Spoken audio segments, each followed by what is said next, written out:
మనం రాష్ట్రంలో పరిపాలన పరిస్థితి ఒకసారి చూస్తే అమరావతి విషయమై ఇటీవల పార్లమెంటులో చట్టం చేసినారని చెప్పి పెద్ద ఎత్తున వీళ్ళందరూ వేడుకలు చేస్తూ ఉన్నారు.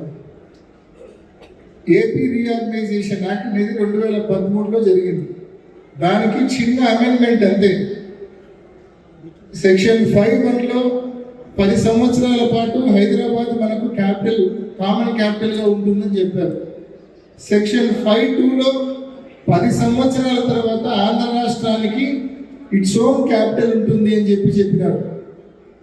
ఇది చట్టం 2013లో చెప్పింది. దీంట్లో ఇట్స్ ఓన్ క్యాపిటల్ అనే దాని పక్కన 2 అక్షరాలు రాపించినారు, అట్ అమరావతి అని. దానికి ఈ లోకేష్, చంద్రబాబు నాయుడు గారు ఎంత బిల్డప్ ఇస్తారంటే 2 అక్షరాలే. ఈ 2 అక్షరాలే అట్ అమరావతి అనే 2 అక్షరాలు ఆ చట్టంలో అమెండ్మెంట్ చేయించుకున్నారు. ఏపీ రీఆర్గనైజేషన్ యాక్ట్ 2013 ఏదైతే పాస్ అయిందో అది మొన్న 2026లో దానికి చిన్న మార్పు, అట్ అమరావతి అనే 2 అక్షరాలు మాత్రమే యాడ్ చేసి ఆ చట్టానికి ఎంత బిల్డప్ 4-5 రోజులుగా ఇస్తున్నారో మనం చూస్తున్నాం. లోకేష్ ఏమో రాజ్యసభలో దండం పెట్టడము, చంద్రబాబు నాయుడు ఏమో కింద సాష్టాంగ నమస్కారం పెట్టడము, వీళ్ళ పబ్లిసిటీ చూసి నిజంగా ఎగుడు పుట్టే కార్యక్రమం జరుగుతూ ఉంది.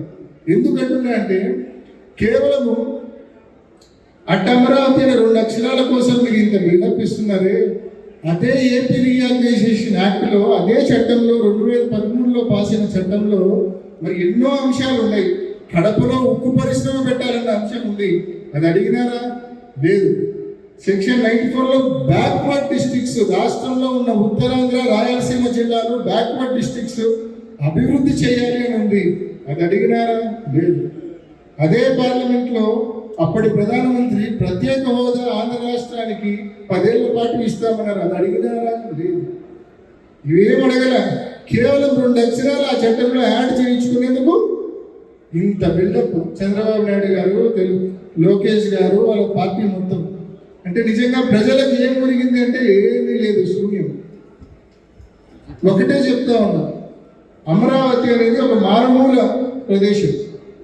ఆ మారుమూల ప్రదేశంలో ఆ 4 గ్రామాల పరిధిలో వీళ్ళు దాదాపు 2 లక్షల ఎకరాల భూమి సేకరించాలని ఆలోచన చేస్తూ ఉన్నారు. 2 లక్ష ఎకరాల భూమి సేకరించాలని చూస్తున్నారు. ఇప్పటికే 50,000 ఎకరాల భూమి సేకరించారు ల్యాండ్ పూలింగ్ ద్వారా. 1,00,000 ఎకరాలు డెవలప్ చేయాలంటే 2 లక్షల కోట్ల రూపాయలు ఖర్చు అవుతుంది. అక్షరాల 2 లక్షల కోట్ల రూపాయలు